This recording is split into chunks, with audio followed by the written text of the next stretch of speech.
Hello, everyone, and welcome to another episode of the Spurs Up Show presented by the Armchair All-Americans. I'm your host, Chris Phillips, joined as always by my co-host and my colleague, Thomas Floyd.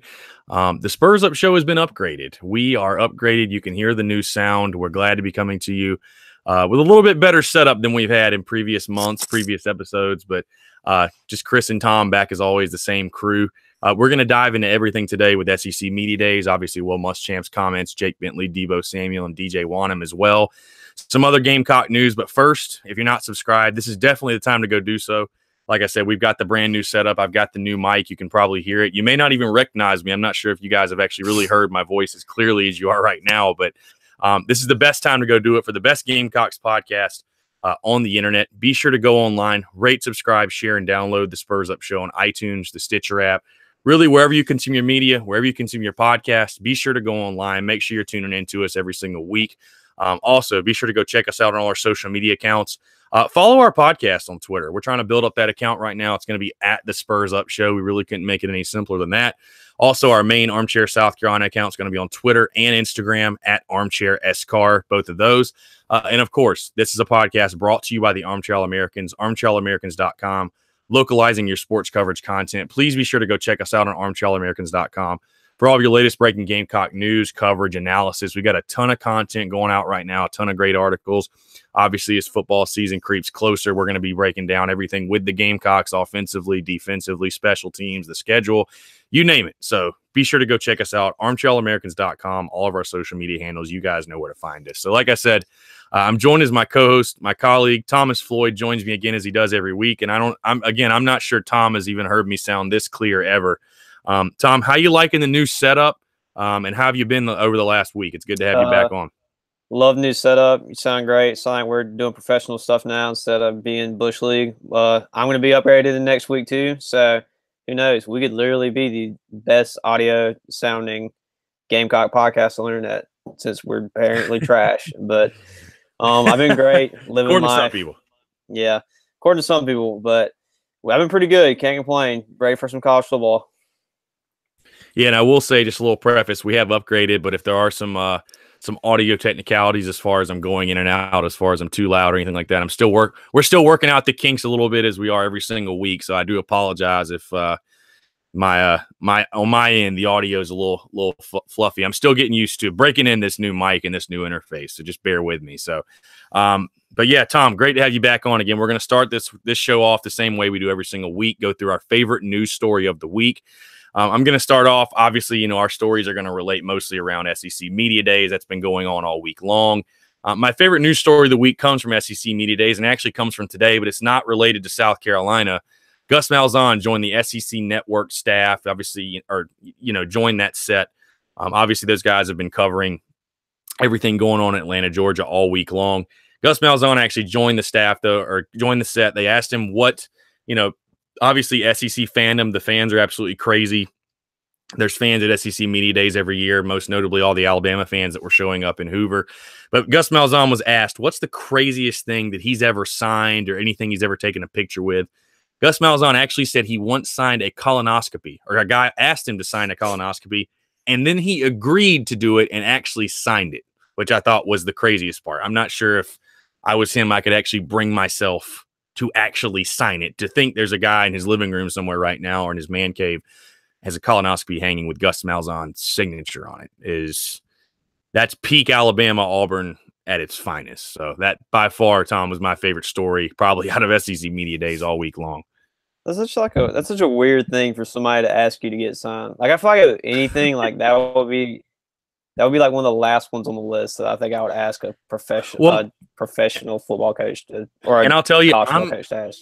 I'm not a big autograph guy either. I'm more of a picture guy, right? A picture to me is more valuable than an autograph. I mean, just because you can't forge a picture, right? I mean, not that I don't, I would hope most people would never try to forge Gus Malzahn's signature. That'd be kind of weird to do that, but you can't forge a picture. But yeah, that is just insane. So yeah, peak Alabama at its finest. Yeah, that's for real peak Alabama. But anyway, my story of the week is that Will Muschamp still hates reporters. If you watch his press conference, his opening statement was that I can't remember who he said, told the reporters they were in the fourth quarter because they looked like they were so tired of being there. And then Will Muschamp was like, "Well, y'all just look awful today. It must be overtime or something like that." It was funny. He's still like just grinding reporters' gears, I guess. But it was a pretty funny clip to me of that. And obviously Spurrier didn't like reporters, especially one that worked for the state newspaper. Not gonna name names, but anyway, I just like having coaches that hate reporters because he hates me and I know it. And you know what? I don't really know what it is. If he does hate reporters, fine, so be it. But I'm just really glad to see Coach Muschamp get up there and kind of have somewhat of a personality. I mean, yeah, so many of these guys get up there in the week, especially, God forbid. I had never really watched. It's one thing I want to say. I had never really watched Nick Saban do a press conference before this week, and I did not know he was that dry of a human being. I mean, that man has absolutely no personality whatsoever. I mean, it is absolutely brutal to sit there and watch him talk about Alabama football. I mean, as great as they are, his press conference, it almost put me to sleep. I can't imagine what he's like in the film room. But yeah, anyways, moving into SEC Media Days, obviously today we're recording this on the 19th, Thursday, the final day of SEC Media Days. Today was Auburn head coach Gus Malzahn, as we said earlier, Vanderbilt head coach Derek Mason, and then Will Muschamp and the gang rounding it out with Debo Samuel, Jake Bentley, and DJ Wanham joining him. Again, like you said, I mean, I thought it was great for Will Muschamp. He seemed very charismatic, very. I think he's one of the media favorites, if you will. I mean, he's done that the first 2 years that he's been there as well. He made the joke about Kirby Smart, why Muschamp has to go last. He says that he beat him in pickup basketball at Valdosta State or something like that, which was laugh out loud funny. But yeah, I just want to dive right into Will Muschamp's comments. Some of the notable things that he talked about, some of the things he said. He mentioned obviously at the beginning the brand new indoor facility, which I think is going to be a huge game changer for South Carolina. I mean, you've seen some of the plans, some of the layout, and they're making great progress right now. That's supposed to be done in December. I mean, the biggest thing probably it's going to help with is recruiting. I mean, just to have that type of facility. But Tom, really there was it was kind of what you expected today, I thought. I mean, asking a lot about what is the offense going to look like, getting just basic updates on the guys that were in attendance with him, on Jake Bentley, on Debo Samuel's health. I thought the theme was very common there in the questions, and I thought the theme was very common in the answers as well, because obviously there were a ton of questions about the Georgia game as well, week 2. And I thought that all of the guys in attendance echoed the same thing, which is we're focused on having the best fall camp we can have and getting ready for Coastal Carolina. I've got a sneaking suspicion. I know they're college kids and you can't help but look at the schedule, but I think what Will Muschamp does a great job of is he's not going to let this team look ahead to week 2 and, sleep on Coastal Carolina in that opening game. No, he did say in his press conference that whenever they were asking him about Georgia, he was like, we played Coastal week 1 and we're not going to overlook that game. And he said that's not just coach talk, that's real talk. We spend the same amount of time on each team prepping for them during the summer, and I believe that with Muschamp, just how much I know he preps for games with recruiting, games and also recruiting at the same time. But I think that there was a common thing that he did say at every team that he's been a part of, they either won a national championship or won an SEC championship, had a great fall camp, and I understand why he wants to be so focused on that. And that's why he brought it up so much, because people were like, he wanted people to know, like, we have a good fall camp. We're going to have a good year. But I think, like he said, if they just get better every practice during fall camp, then that's all or really summer camp, I guess, you would be a better adjective for it. But I just think if they do that, I think they're going to have a good year as long as they have a good fall camp, like he said. Yeah, and what you're saying as well, that mindset, something DJ Wanham, I've got a lot of the quotes pulled up here. That's something DJ Wanham actually said today. They asked him what the goals were for South Carolina football, and he simply said, beat the East. He said, quote, you can't just talk it. You got to go to practice. You got to go to work. Hard work should be drilled in your head every single day. Just keep working. So, I mean, it's definitely, like I said, a mindset that I think, effort, toughness, discipline. I mean, it's over and over and over again. It's funny. You don't just hear Will Muschamp talk about that. I mean, I was watching Jeremy Pruitt. He was sitting down with the SEC Network crew, and I mean, he was saying the same thing. He basically said to him, he's like, we got to play with a ton of effort. We got to be tough. We got to play with toughness. I was like, go ahead, just say the third one. I know what it is. Like, we all know what it is. After tough is discipline. That's all you hear from Muschamp. But yeah, no, this team has definitely echoed that. I mean, obviously that's why they won 9 games a year ago. Obviously the big questions came. I'll tell you this, Tom, going through what the media asked Muschamp, how surprised were you that the question on a 4-game losing streak did not come up about Kentucky, but rather Texas A&M. Actually, I think the very first question of the main portion when he was at the podium was a Texas A&M reporter. I don't know the guy's name or where he was from, but asked about the 4-game losing streak to Texas A&M and what they needed to do to turn that around. And I'll be honest, the fact that we didn't have to hear or that none of the comments today were revolved around Kentucky and that 4-game losing streak was it doesn't make that streak go away, but I don't know, for some reason in my mind it was kind of refreshing to not have the guys dwelling on that today. Well, that's crazy to me that we have 2 4-game losing streaks against teams in the SEC. Like, I know we have we've lost 3 in a row to Georgia, right? So that, I mean, but it's also Georgia, so that's not. Well, like Texas A&M is a lot more acceptable than Kentucky. You know what I mean? I think that's why it doesn't get talked about nearly as much. But it's just a note because we haven't South Carolina hasn't beaten them since they've joined the SEC. So I think that's why it's a big deal. We have such a storied rivalry between the two schools, if I can talk. But I think they're going to beat them this year. I would be shocked if they lost to A&M at home, especially if Bentley plays like he's worth anything. And you also have a guy in Nick Harvey who's coming over who knows all those A&M players that are there and can tell you their weaknesses and strengths. The Muschamp, like, should be an easy win to me. And I kind of think it's a question that I don't, like you said, I don't think anyone would have expected that. But I was shocked that no one asked him about losing 4 in a row to Kentucky, which he's only been a part of 2, and Brandon McElwain was the quarterback for one of them. So, like, how much of the blame can you put on him? We don't really know. So I think we beat Kentucky and A&M this year. We'll be shocked if we lost to either of them.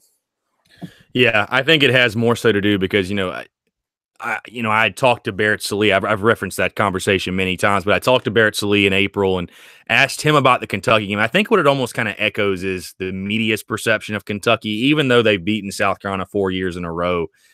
I still don't think the media sees Kentucky as a team that should beat South Carolina. I just don't. I mean, I don't either. Barrett Sallee, I talked to him and told, because there has been a lot of conversation on local Columbia radio stations, local Columbia media that think that Kentucky is the most important game of the 2018 season. And I sort of bought into that for a little while. And when I talked to Barrett Sallee, he quickly told me, he just basically said, if Kentucky's South Carolina's most important game of the year in 2018, they're in serious trouble. That South Carolina's going to go to Lexington. They're going to beat Kentucky. He didn't even flinch when he said it. Didn't even think there was a chance. So I hope he's right again. But yeah, interesting comments. Moving on, obviously the offense was a big point of question. Will Muschamp actually said there's going to be a noticeable change in the tempo of the offense this fall. Said Jake Bentley, quote, plays better when he plays faster. Tom, talk about why, because obviously that's been said before. Granted, it was under Coach Kurt Roper. Talk about why you think it will be different this time and what you think, you're just looking into what Will Muschamp said today. How fast do you really expect South Carolina to go as far as the tempo is concerned? Well, I mean, you saw in the spring game whenever the first offense was on the field, if they made a gain of 5 or more yards, they were running another play before the play clock hit 30 seconds. Like, they're going to be moving. I'm not saying they're going to be close to Chip Kelly, Oregon, but they're going to resemble that to a point, and they're going to use tempo to their advantage. And I think they're going to be really a fast pace, spread the ball out as much as you can, and get it to the receivers and the backs and let them go to work instead of letting Bentley sit in the pocket for 5 or 6 seconds and let him try to go through like 5 reads. And I think when Muschamp said, whenever you look at Bentley's best games, he was making decisions quick and getting the ball out fast, which is what Bentley's strength is. And so when you're in college and you have a quarterback who's above average, you should always play to his strengths instead of trying to make him do NFL stuff that he isn't ready for, like I think Roper really did. Yeah, no, I completely agree with you. And I will say I think probably the most important hire offensively for the Gamecocks isn't the promotion of Brian McClendon. I think it's Dan Werner.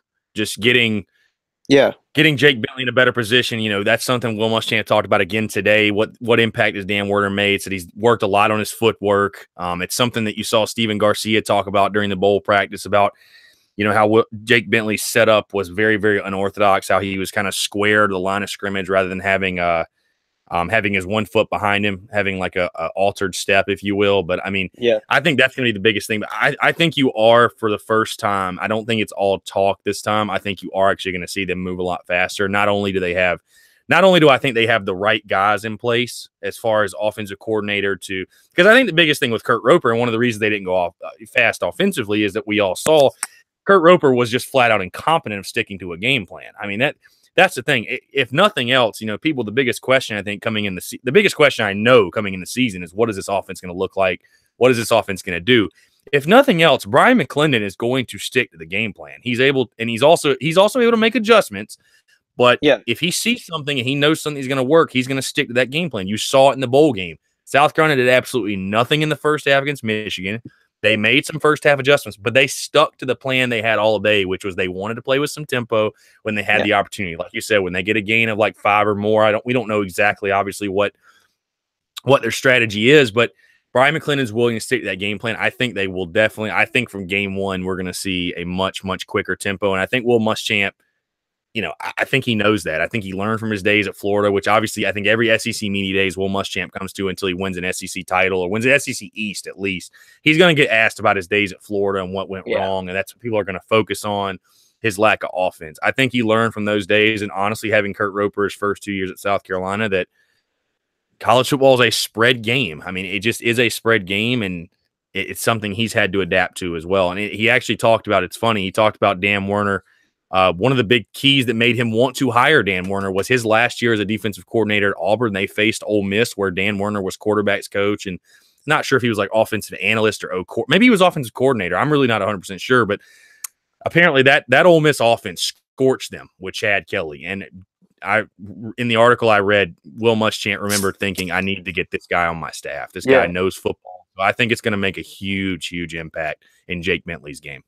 I think they're with, you have Coach Wolf and Warner, I think are going to be helping, McClendon out a lot when it comes to game planning. But something that Muschamp said today was that McClendon is taking control of the offense. It's not like he's the offense coordinator, but he's really just letting everybody just say what they want to. But he's being the head man of the offense, which is what he needs to be, and not bend over backwards for anybody else. And I think they did go with the right decision with making McClendon the OC over letting Jake Bentley, letting the running back coach Bobby Bentley do it. Bentley. Yeah. I'm sorry, I'm so bad with my words today, but I just think with McClendon, you're going to see tempo, and I think, like you said before, I think if they get 5 more yards, or even I think it might be 6, they're going to go for it fast and run the ball. And I think that's going to be a big difference between last year and this year. Is I think they're going to spread the ball out more with the running backs and more of those like jet sweep type plays like they were in with Turner and Debo. And, I really think that if they have a solid running game this year, then the offense is going to be able to average like 28 or more points at least. In my opinion, I would think at least. Yeah, and we're going to have a full, offensive show. We preview everything with the offense. And what I'm about to say, I don't want to get off too carried with a tangent because, like I said, we are going to have a podcast dedicated to previewing the offense position by position. But Tom, you're going to think I'm crazy for this. It was last week. I was kind of at my apartment just hanging out. I like to watch old games. A lot of us at Armchair, I feel like we like to watch film. Some of us are kind of crazy. But anyways, I like to watch old games. And I actually found myself, believe it or not, watching a game I'd never thought I'd watch again. It was Clemson, South Carolina from last year. And if you watch that game, obviously South Carolina got beat badly, 34-10.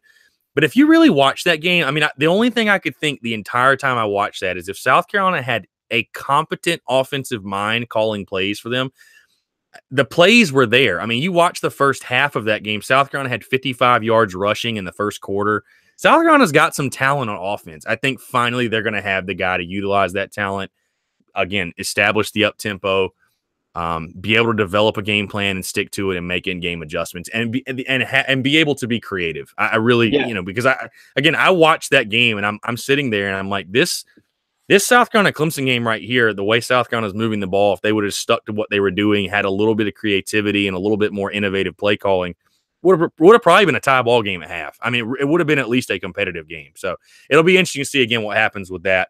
Some more of Will Muschamp's comments, moving on. He actually said, Muschamp talked about the line of scrimmage today, said he's very confident in the first units on offensive and defensive lines. Said they got a lot of talent behind those guys, but after the first 6 on the offensive line, there's not a guy that's played a college snap. And I will tell you, Tom, that, last week we did our projected depth chart. I actually did the projected fall depth chart. I will say, I remember when I was filling out the depth chart for the offensive line after the first unit, there's not a lot of guys that have played a ton of snaps Behind that first unit, you've got guys like Hank Manos, the backup, who's going to be back up at center. Maxwell Oyama, who's going to be back up at left tackle. Dennis Daly, Dennis Wanham. No, Dylan Wanham. I'm getting my names mixed up. There's so many D's on that offensive line, but Dylan Wanham, the younger brother DJ Wanham, he's going to be back up at right tackle. And then obviously on the defensive side, South Carolina's got a really good first unit. Again, I think they got a ton of talent on that second unit, but like Will Muschamp said, very, very young. So, it's going to be interesting. Again, I think until South Carolina builds up that depth they had back in 2010 to 2013, and the depth similar to what Georgia has, what Clemson has, what maybe even an Auburn has, what Alabama has, it's South Carolina there's going pretty much every single year. There's going to be at least one position where South Carolina is going to be not lacking talent at, but somewhat young at. But I think that offensive line, defensive line are the hardest positions to. The offensive line, defensive line, DB right now are the most, I would think, questionable positions when it comes in terms of depth that is played a lot. Like when you look at Alabama and with the way their players are, like if one guy goes down, the guy replaced him as a 5-star or a high 4-star in 90% of the cases at line. Because last year at linebacker they had some people go down, but the next guy up is just as talented as the one that was before him. And I think when South Carolina gets to that level, if they ever do with Muschamp at the helm, then that's when you're going to really see South Carolina compete year in and year out and be a 10-2, 11-1 team every year and be beating the brakes off everybody except Georgia and Clemson, because they're obviously going to be right there at that level unless Dabo or Kirby Smart leaves sometime soon. But I really just think that when South Carolina gets that talent, we know right now at the offense line, they obviously have the 5 starters. And I'm assuming Malik Young is the 6th man that he's talking about. I'm just guessing there. I think that's you're right.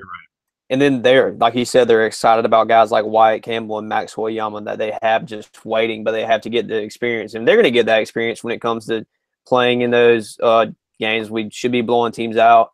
I think that's going to help them a lot. And I think with the new red shirt rule where they can sit out, where they can still play 4 games is going to be really helpful to offensive line developing depth.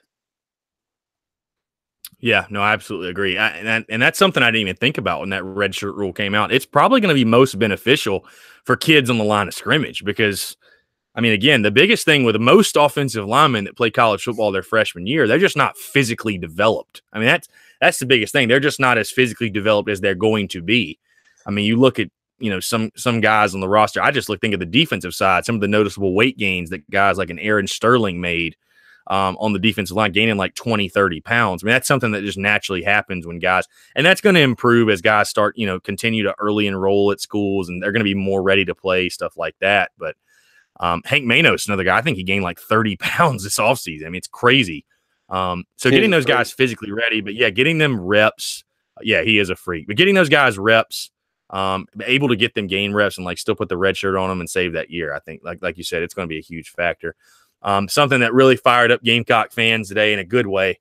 Obviously, there were a ton of Deebo Samuel questions, his health, how the Gamecocks are going to use him in their new offensive scheme. There's a new kickoff return rule, Tom, and I really hadn't read into it that much. Apparently now, the kickoff, there's been a ton of stuff with the kickoff return. It's been moved up and stuff like that. Now, if you fair catch a kickoff return, you can take the ball at the 25, so you don't have to return it. Coach Muschamp basically squashed that today, saying that Deebo Samuel will be our kick returner, and we don't plan on fair catching any. So the SEC has been put on high alert. If you don't want Deebo Samuel to return a kick on you, you better kick it out of the back of the end zone because he's taking it either.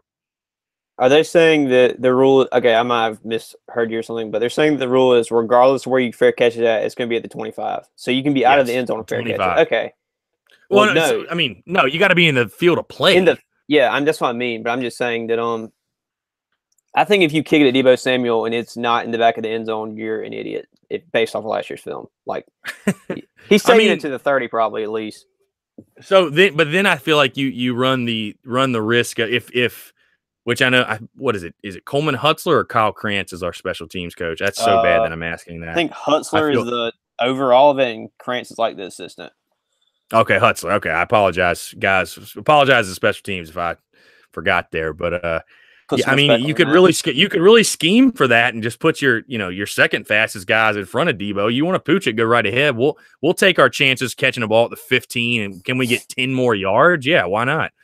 I mean, it's going to be very interesting to see how teams attack South Carolina on special teams. Because, I mean, at some point, it's like, okay, you don't want to be stupid and kick to Deebo Samuel. But at another point, it's like, you can't just never kick to him. I mean, you're going to have to eventually give him a chance. Well, it's not like so. Or we're just recruit a kicker or start a kicker that can kick the ball out of the back of the end zone. I mean, that's the smartest thing you can do. Just get a Parker White who can kick it 3,000 yards but can't kick it straight. But and that literally feeds me to my next point. And then you have, I think with punt return, it doesn't matter there, but I think with Jemias Williams this year, I don't think he's getting enough talk at punt return. I think he could end up being an Ace Sanders type electric player at punt return. Well, we saw him in high school. I mean, with the ball in his hand, he was Ace Sanders-esque, and I mean that's why everybody was asking: is he going to go on offense? Is he going to go on offense? And I think Travaris Robinson's not going to allow that because I think he really looks at Jemias Williams. I think Travaris Robinson and probably Will Muschamp look at Jemias Williams as this is going to be our first big draft pick at South Carolina, especially in the secondary. I mean, Jam Williams, if he continues to develop and put up the numbers that I think people are sleeping on him, to be completely honest. Kid's a ball up. Yeah, I think if he puts up. Go ahead.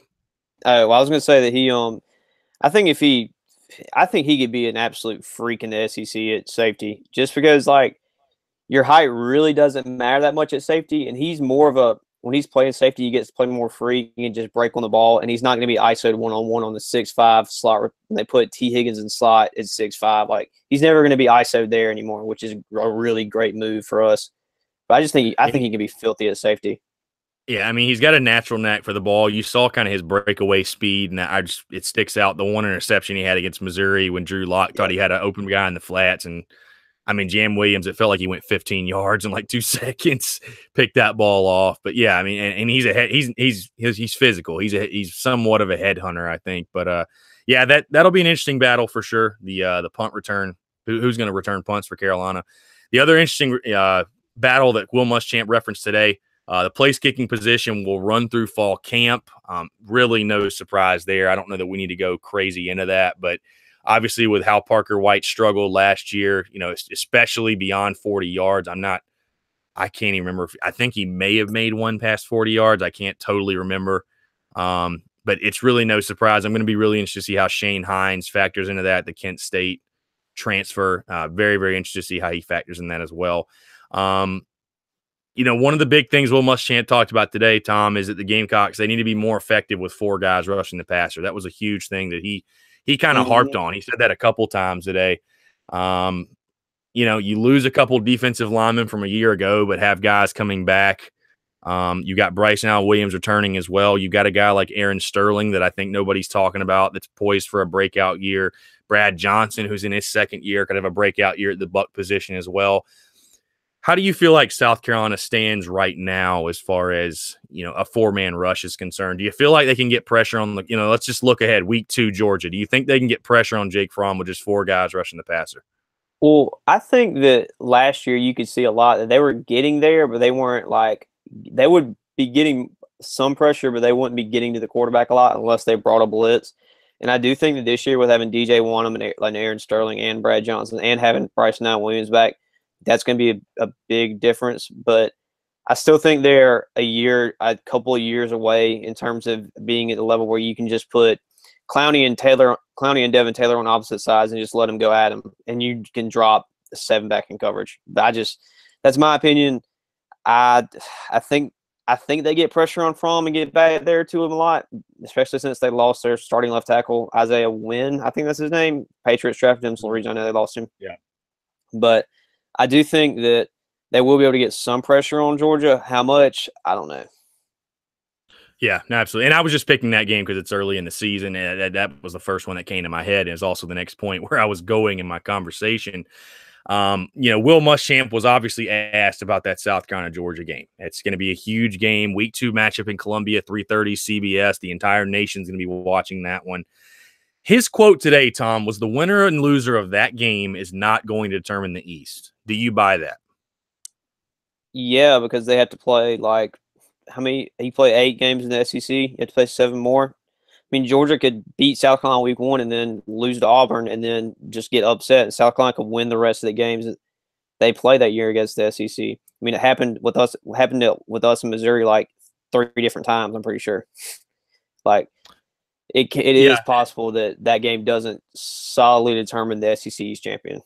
And I agree with you. I do 100% agree with you. I just want to say that up front. I will say this, though. While that game doesn't overall necessarily determine the East, I really genuinely believe if South Carolina found a way to win that game and upset Georgia week 2 and doesn't win the East, I think it's a travesty. I just I really agree. do. It really, when you look back to those years, 2011, 12, all of those years, it was a travesty they didn't win the East those years too. Yeah. And it was due to South Carolina losing a game they should not have lost. 2011, it was Auburn. 2013, it was Tennessee. 2012, you got a little unlucky and had to go to LSU and lost. We can forgive that one. But then you get blasted the next week at Florida, inexplicably just get absolutely curb stomped. I think it was like 44-11 was the final in that one. So, I think if that game's obviously going to tell us a lot about this South Carolina football team, this 2018 team. I think it's going to tell us more about South Carolina than it is Georgia. I mean, Georgia's got a ton of talent. We know that. They were in the national title game a year ago for a reason. They lost a ton of guys from a year ago, but obviously they are loaded. They have recruited well. They had the best recruiting class in the country a year ago. But I think if South Carolina loses that game week 2, I don't think it's going to necessarily decide the East. I think they will still have a shot at it. They're going to need Georgia to slip up, and they're going to have to be perfect the rest of the way. But for me, for South Carolina, if you win that week 2 game and you control your own destiny, you own the tiebreak against Georgia, and you don't win the East again, I think it's a huge disappointment. It's going to be a very tough pill to swallow. So that's obviously looking way, way ahead. Overall, I think the answer, what Will Muschamp said, I loved what he said all day long. You don't want to put more emphasis on that game than you need to. At the end of the day, it's still one game out of 12. Just some other basic stuff from Will Muschamp. Really just talked about his days at Florida. Jeremy Pruitt thought he'd do a good job there. I'm just kind of going over the quotes that we shot out today. Talked about that South Carolina needed to be more physical at the cornerback position. That was one thing I found very interesting. I mean, I really agree with him. You've got Rashad Fenton coming back, but Keyshawn Nixon is going to be a player going to be breaking in brand new. Nick Harvey, while he is a talented transfer, what is he going to do for you? What is he going to bring to the table? And you're going to have a lot of young guys, J.C. Horn, Israel Mukwamu. Talk about what do you think about the depth right now at cornerback? How do you feel about the Gamecocks? How do you feel about the Gamecocks overall in the secondary really going right now? Well, I would think right now that if I had to guess who's going to be the starters against Coastal, you're going to go Rashad Fenton on one side, Nick Harvey on the other, Keyshawn Nixon in the slot, and then you're going to have Mook and Horn being the guys who move in the most at corner. And then at safety, I would assume it would be Jamias Williams and Stephen Montag with Jalen Dickerson and Taven Jackson maybe being the other backup, and JT Ibe, I think that's how you say his last name, in there as well. But I think they're going to be – I think cornerback right now is going to be one position where they're going to excel at that no one is thinking that they're going to be that great at, especially when you have a guy with J.C. Horn who's as buff as he is, and I don't think anyone expected that kid to be that big. Then you have a 6'4" guy in Mook who's just going to physically dominate people, in my opinion, especially in his first year when he gets to play against probably mostly smaller receivers. And then I think that next year, really, when you have J.C. Horn and Mook on opposite sides for another one, Fenton and Nick Harvey leave, I think that's when you're really going to see sort of similar defensive back play to win Will Muschamp was at Florida. And that team was just, with those defensive backs, was insane. Yeah, what's your take on Keyshawn Nixon? He's kind of, to me, the wild card that we don't really know much about, because last year he obviously played sporadically, had the pick 6 against Arkansas, but I specifically remember being at that Arkansas game, and right after the pick 6, he got burned for a touchdown. I mean, he had 2 nice picks, he had one in the Clemson game as well, but and it's weird because, we follow South Carolina players on Instagram, on our Armchair account, Twitter, stuff like that, and I've seen actually posts before on these guys' stories where they've been asked who's the toughest defensive back to go up against in practice, and Brian Edwards literally said Rashad Fenton and Keyshawn Nixon, which to me was I was pretty impressed. I mean, you have to be kind of impressed if Brian Edwards is saying that. Take his word for it. Yeah. I mean, what's your overall impression and expectations for Keyshawn Nixon? Do you expect him to be a top of the line defensive back? I mean, what are you looking for out of him?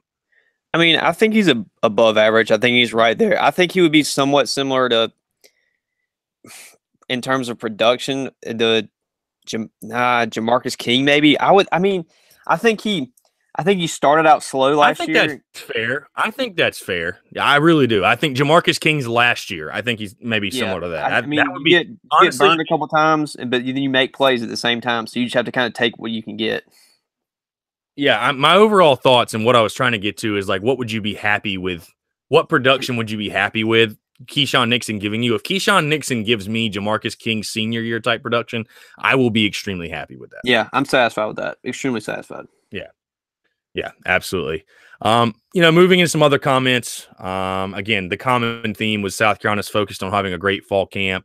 A lot of coach speak, obviously, but a lot of truth to it. Some more fun comments from the day. Will Muschamp, we had talked about on our social media, our Twitter account, if you had seen it all. Keyshawn Nixon had tweeted something out about possibly going all gray with chrome gray helmets. Coach Muschamp kills that vibe, says he doesn't see South Carolina wearing any helmet other than black, garnet, or white, which I don't think is a surprise to anybody, but it was a fun conversation to have. Will Muschamp did say he thought this was by far his best team at South Carolina, which I'd 100% agree with. I mean, you look where they are. This is definitely this season differs in the first two. They have way less questions than they've had. Each year, I feel like they've had less questions. So, roster-wise, this team is 1,000 times better than the team he got when he came to South Carolina. Like, it's not close. Oh, yeah. No, absolutely. Yeah, absolutely. No, I 100% agree with you. I mean, it's not even close. Did you see where Muschamp? Go ahead. You see where Muschamp said something about somebody? I don't know if someone asked him this, but it was definitely in an article I read somewhere that somebody asked him why he always wore all black on game days, and he said it was because it makes him look more skinny. I swear. Oh yeah, no, I saw it. Yeah, I mean, the funny thing was, on our recruiting or our head editor Alex Reynolds tweeted this. The full comment, he does say, I wear it because it makes me look skinnier. He said, yeah, yesterday I was talking to Frank Martin on, what shirts to wear, and Alex Reynolds made a perfect tweet, basically saying, I need to see the video of Frank Martin and Will Muschamp talking about flattering game day attire. I mean, that's you find that clip for me, that's golden. That's going to go viral. If there was a 3-hour conversation just between Ray Tanner, Frank Martin, and Will Muschamp, I think I would listen to all of it. Like, no doubt in my mind. Just to listen to them talk about random stuff.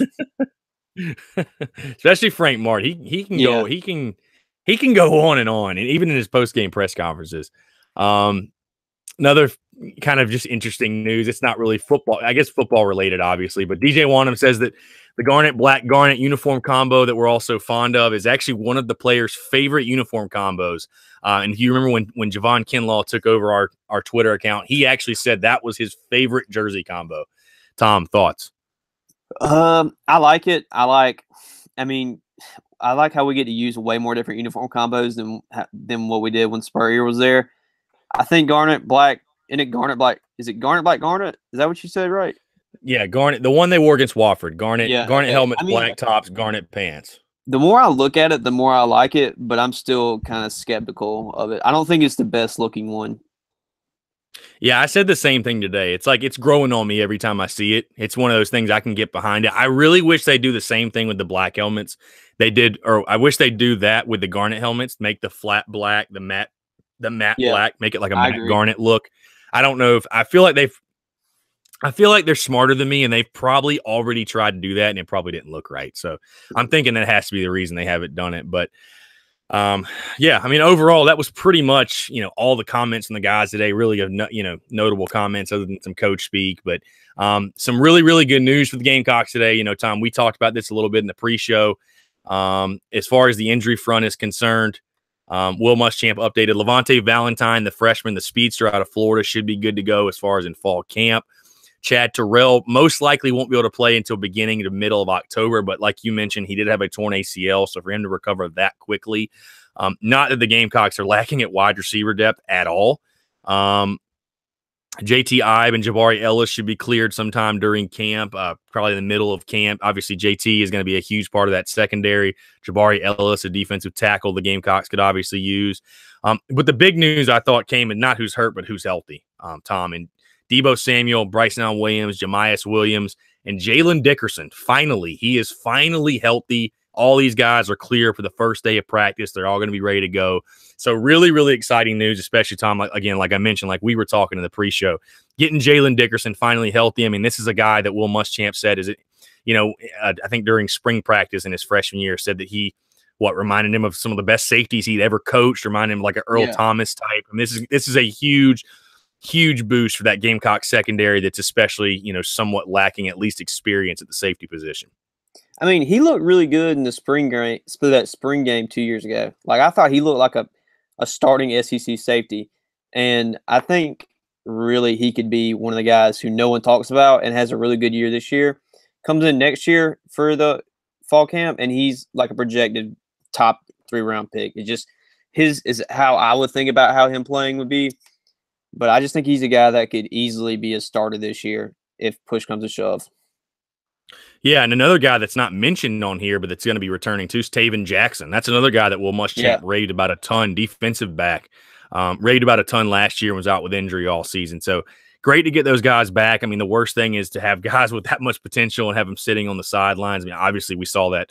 We know that all too well from seeing it last year with Rico Dowdle going out, Deebo Samuel going out, multiple offensive linemen going out. South Carolina got bit by the injury bug here a little bit last year, which makes it almost, you think about it, really makes it even more remarkable. They won 9 games a year ago and you lose all those guys. But overall, one other comment that I missed out on that I really, really, really agreed with that Jake Bentley had. He came on the SEC Network set.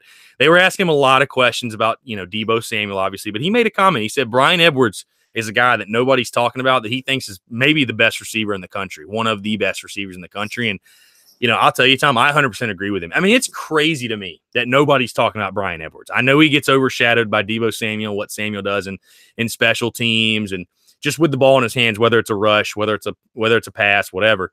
But Brian Edwards, I mean, it has that Alshon Jeffrey-esque quality. It has a, dare I say it, a Sterling Sharp-esque quality for all of our old heads out there listening that remember watching Sterling Sharp in his playing days. So I tell you, do not, this South Carolina receiving core obviously is one of the best in the country. It may be the best in the conference. Do not sleep on Brian Edwards. I expect him to have a huge, huge year. And he's especially going to be, I expect, a really big-time red zone threat for Carolina. I think he could be as good as Bentley gets him the ball. And, I mean, you look at the plays he made last year, like against Arkansas with that jumping touchdown he made in the corner of the end zone, that play he made against Louisiana Tech where he just went up and got that ball over those other guys after it got bad in the air once. Yep. And then you look at the play. I mean, look at the last game of the year against Michigan where he just goes up and gets the ball. I think he's a high-point receiver who makes more plays than everybody realizes. I think it's hard to claim underrated because of how much everyone knows he's good. But from a national perspective, like Billy said, he is one of the most underrated players in the country. Yeah, and again, I think he's going to have the opportunity to be one of the best. The biggest thing is that I don't think, to this point in his career, I don't think that they get the ball to him like they did in the style, like they got Sidney Rice the ball, the way they got Alshon Jeffrey the ball. Whereas, obviously with Steve Spurrier calling plays, they're way more willing to throw up the fade route. I mean, how many times did we see Blake Mitchell or Chris Smelly or Steven Garcia or Connor Shaw hit a 3-step drop, go up to him? Just let them go make a play. They're going to make the play. It's not going to be many a times where if you put it in a certain spot, they're not going to get out jumped for that ball. So, and I mean, and after the Louisiana Tech game last year, I even said, because obviously one of my biggest criticisms of Kurt Roper is just the lack of willingness to throw the ball down the field and give your guy a chance. I remember after South Carolina won that game, just being like that play that you mentioned where Brian Edwards went up, made that miraculous catch, and South Carolina kicked the field goal to win the game. That's why you recruit a guy like Brian Edwards. If you're not going to give him an opportunity to make that type of play, you shouldn't have brought him to South Carolina in the first place. Throw the ball down the field, even if he's got a guy on him. You see, I mean, obviously relating this to NFL, you see Julio Jones gets the ball thrown when he's got a guy on him. That's because he can go up over a guy and make a catch. And I think Brian Edwards, I'm not trying to compare him to Julio Jones right now, but I think Brian Edwards has that same skill set. And there are definitely more times often than not in a game, especially in the red zone, where Brian Edwards is going to be in a favorable matchup where if Jake Bentley can throw the fade route, I think there's going to be a real, real good chance, good opportunity to get him the ball and score. Well, I mean, you could tell the huge difference between the way Spurrier called plays and Roper called plays. I mean, dude, it's just not even fair. It's just, I feel so, I'm insulting Steve Spurrier to even put those two names in the same sentence. Yeah. I just think that you have to let a guy like Brian Edwards or Deebo Samuel or Shi Smith or Trey Smith this year, a guy that really nobody is talking about that could have a huge year for us. I Just agree. throw the ball up and let them go make a play. And it wasn't even just with Alshon Jeffrey. It was with Bruce Ellington, Nick Jones, Shaq Rowland, guys like that. Just throw the ball up and let them go make a play downfield. This is what I just want my Brian McClendon to do this year. Yeah, and I think, again, you're going to see more of it. I mean, I think you're going to see a lot more stretch in the field. I think, honestly, personally, me looking at SEC media days and really, because obviously these guys are talking about every single SEC team all during the week. I think the South Carolina offense and how different it's going to look is not being talked about enough. I really don't. I think people are all assuming, well, it's not going to look that much different. Brian McClendon was on staff last year. I think it's going to look completely different. I don't think people are talking about that enough to be completely honest. When they're factoring in what South Carolina can do in 2018, they're not factoring that in enough, in my opinion, because that just, to me, when, obviously what these analysts say on SEC Network and national, it doesn't matter. But I just think when you talk about the South Carolina team, which, again, we're going to break down over the next couple of weeks and preview everything with the offense, the defense, all of these coordinator hirings I'm talking about, I think that is something that needs to be talked about and highlighted more, and what we saw in the spring game and what we see schematically from these guys. Because that, to me, is going to be the difference between South Carolina winning 6 games, 8 games, 10 games going to Atlanta. Yeah. I mean, I agree. I think the offense has to be explosive this year for them to be able to win. They just have to be able to move the ball downfield and because especially with our defense not being all that deep, they have to be able to stay on the field, even though they are obviously in a more high tempo offense. But I think the less amount of 3-and-outs we can have this year is going to be a huge difference maker in terms of being able to play with the bigger teams, bigger and more depth-wise teams, such as like a Georgia or a Clemson, compared to how it was in previous years. Yeah, agreed. Third down efficiency is obviously going to be huge. I mean, for this offense, but I take it back to, I hate to bring it up again, but when I rewatched that South Carolina Clemson game from a year ago, I think what really was the final straw is, one, that Will Muschamp knows the stigma around him being a head coach is that he can't field a team with an explosive offense. I think that is the stigma. That's still how some people feel to this day, whether it's deserved or not. Two, I think from watching that game, the South Carolina defense played a good game. There's only at some point where your defense is just going to give up. I mean, they know their offense doesn't have their back. It's just not, your defense is eventually going to break if they don't get any help. I think Will Muschamp, from a personal standpoint, had to get to a point where he got so sick and tired of losing games when his defense played good enough to win, better than good enough. I think the Texas A&M defense played good, but that defense played good enough to win in multiple games last year where the offense didn't even show up. Well, isn't he he has a record of something like 21-2 when his defense scores more than when his offense scores more than 21 points, he's like his record's absurd. 3. Yeah, it's insane. His record when his team scored more than 21. I don't have the official record pulled up, but it's a crazy number. It's a crazy number. It's less than 5 losses in his career as a head coach when his offense scores more than 21 points. I'm pretty positive. Yeah, absolutely. But again, we're going to break all that down again. Like I've mentioned 100 times, we've got a ton of fun stuff, exciting stuff coming up over the next couple of weeks. Obviously, we're 44 days to kick off. I've been doing the countdown on Twitter, Instagram, everything, so I know exactly how many days we've got. But we're 44 days away. We're going to be breaking down everything with its own specific shows. We're going to do one show for the offense, a show breaking down the defense, the special teams. We're going to talk about the schedule and give our predictions for the season, all leading up to September the 1st kickoff against Coastal Carolina. As was mentioned earlier this week, fall camp, the guys will report August 2nd. Fall camp starts August 3rd. Fan day will be on August 11th. I know I'll be there, Tom. I don't know if you'll be there, but if you guys want to meet up, we'd be more than happy.